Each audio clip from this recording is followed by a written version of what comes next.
Well, there's my clearance saw, Stihl FS131. Gonna shake hands with Danger again today. I think that this is gonna work pretty well. These are steel with plastic on the outside. So this is really just gonna mimic a bush hog with a stump jumper. 3-bladed bush hog is basically what we got. So I've got about that much clearance. If there's something that these little wings can't knock down, I've still got some real tooth. And I don't think we're gonna hurt a washer or a lock nut and a bolt. So this will be my first time trying it out today. I'm trying to find that balance. I'm trying to find that happy spot where you can hit thick grass to clear passage for the fence.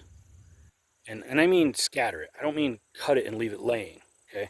Because this blade will cut any kind of grass, but it's like a sickle bar mower. It'll cut it and it'll leave it in place.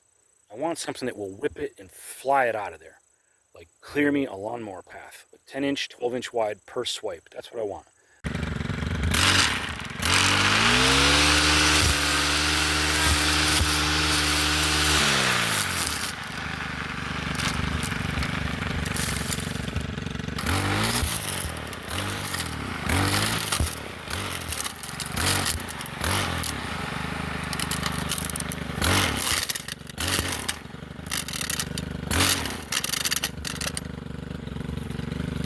That works really well.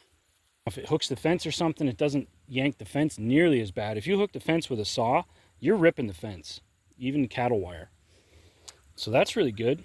And obviously, I mean, not that I'm hitting any kind of heavy stuff one-handed, but yeah, it has no problem cutting through the heavier brush, and also has no problem being a perfect grass implement. So this seems like the best of both worlds. I'm really happy with that.